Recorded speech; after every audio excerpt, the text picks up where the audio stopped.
DCB മീഡിയയുടെ ക്ഷേമ പെൻഷനുമായി ബന്ധപ്പെട്ട് സർക്കാർ ഭാഗത്തു നിന്ന് വന്നിരിക്കുന്ന വലിയൊരു അറിയിപ്പാണ് വീഡിയോ വഴി ഷെയർ ചെയ്യുന്നത്. ക്ഷേമ പെൻഷൻ വിതരണം ചെയ്യുന്ന കാര്യത്തിൽ പുതിയ മാറ്റങ്ങൾ വരുത്തുന്നതിന്റെ ഭാഗമായി വീടുകളിലേക്ക് നേരിട്ടുള്ള പെൻഷൻ വിതരണം നടത്തുവാൻ സർക്കാർ തീരുമാനിച്ചിട്ടുണ്ട്.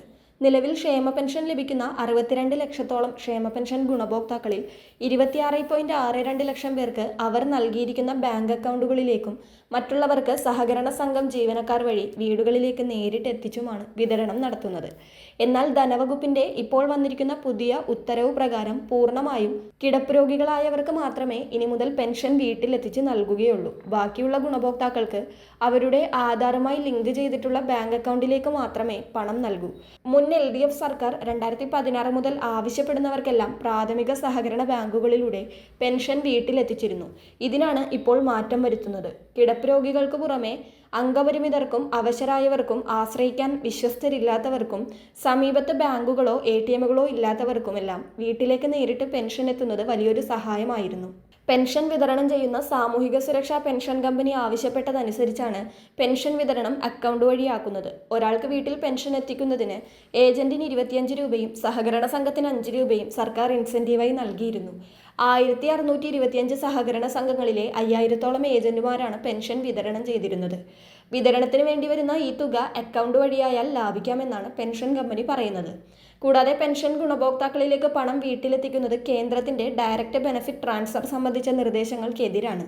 ഇത് പാലിക്കാത്തതിനാൽ കേന്ദ്ര സർക്കാർ നൽകുന്ന ഈ ഇനത്തിൽ നൽകുന്ന ധനസഹായം സംസ്ഥാനത്തിന് നഷ്ടമാകുന്നു. 62 ലക്ഷം പെൻഷൻ ഗുണഭോക്താക്കളിൽ 8.5 ലക്ഷത്തോളം പേർക്ക് കേന്ദ്ര സർക്കാരിന്റെ 200 രൂപ മുതൽ 500 രൂപ വരെയുള്ള കേന്ദ്ര വിഹിതവും ലഭിക്കുന്നുണ്ട്. മറ്റൊരു കാരണം വീട്ടിലെത്തിക്കാൻ നൽകുന്ന പണത്തിൽ ഗുണഭോക്താവ് മരണപ്പെട്ടത് മൂലമോ സ്ഥലത്തില്ലാത്തത് മൂലമോ വിതരണം ചെയ്യാത്തത് സഹകരണ സംഘങ്ങൾ പെൻഷൻ കമ്പനിയിലേക്ക് തിരിച്ചടക്കാൻ വൈകുന്നു എന്നതാണ്. പെൻഷൻ വിതരണം പൂർണ്ണമായും ആധാർ അധിഷ്ഠിതമല്ലാത്തതിനാൽ അർഹതയില്ലാത്തവർക്കും ഒരേ വ്യക്തിക്ക് ഒന്നിലധികം തവണയും പെൻഷൻ ലഭിക്കുന്നുവെന്നും പെൻഷൻ കമ്പനി പറയുന്നു. ഭൂരിഭാഗം സഹകരണ സംഘങ്ങളും CPMന്റെ നിയന്ത്രണത്തിലായതിനാൽ പെൻഷൻ വീട്ടിലെത്തിച്ച് ഇവർ രാഷ്ട്രീയ നേട്ടം ഉണ്ടാക്കുന്നുവെന്ന ആരോപണവും ഈ പരിഷ്കാരത്തിന് കാരണമായി എന്നും ചൂണ്ടിക്കാണിക്കപ്പെടുന്നുണ്ട്. ധനവകുപ്പിന്റെ പുതിയ ഉത്തരവ് അനുസരിച്ച് കിടപ്പ് രോഗികളെ ഇനി വേർതിരിച്ച് കണ്ടെത്തണം. അതിനുള്ള മാനദണ്ഡങ്ങൾ നിശ്ചയിക്കണം. മാത്രമല്ല നേരിട്ട് പെൻഷൻ എത്തിക്കുന്നത് പരിമിതപ്പെടുത്തുന്നതോടെ അംഗപരിമിതർ, അവശർ, പ്രായമേറിയവർ തുടങ്ങിയ ഗുണഭോക്താക്കൾ ഇനി ബാങ്കുകളിലോ ATMലോ എത്തേണ്ടി വരും. അവർക്ക് വാണിജ്യ ബാങ്കുകളിൽ അക്കൗണ്ട് എടുക്കേണ്ടി വരും.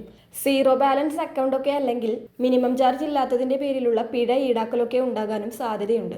വാർദ്ധക്യകാല പെൻഷനും വിധവാ പെൻഷനും ലഭിക്കുന്നവരിൽ അധികം പേരും ഗൂഗിൾ പേയും ഫോൺ പേയും ഒന്നും ഉപയോഗിക്കുന്നവരുമല്ല. ഇത്തരം നടപടികളിൽ പിടിപ്പില്ലാത്തവർ മറ്റാരെങ്കിലും ആശ്രയിക്കണം. പണം നേരിട്ട് കൈകളിലെത്തുന്നത് പോലെ സുരക്ഷിതമല്ല മറ്റുള്ളവരെ ആശ്രയിക്കുന്നത്. പുതിയ പരിഷ്കാരം എന്നു മുതൽ നടപ്പാക്കണമെന്ന് തീരുമാനിച്ചിട്ടില്ല. ഓണത്തിന് മുന്നോടിയായി നൽകുന്ന ഈ മാസത്തെ പെൻഷൻ തുക നിലവിലെ രീതിയിൽ വിതരണം ചെയ്യുവാനാണ് സാധ്യതയുള്ളൂ.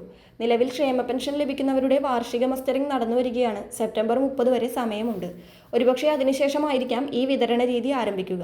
ക്ഷേമ പെൻഷൻ വിതരണ നടപടികൾ കർശനമാക്കുവാൻ സർക്കാർ തീരുമാനിച്ച സാഹചര്യത്തിൽ വാർഷിക മസ്റ്ററിംഗ് സെപ്റ്റംബർ 30-നകം തന്നെ പൂർത്തിയാക്കുവാൻ എല്ലാവരും ശ്രദ്ധിക്കുക. ഈ പുതിയ പരിഷ്കാരത്തെക്കുറിച്ചുള്ള നിങ്ങളുടെ അഭിപ്രായം കമന്റ് ചെയ്യുക. സുഹൃത്തുക്കളിലേക്കും ഈ ഇൻഫർമേഷൻ ഷെയർ ചെയ്യുക. മറ്റൊരു വീഡിയോയുമായി വീണ്ടും കാണാം.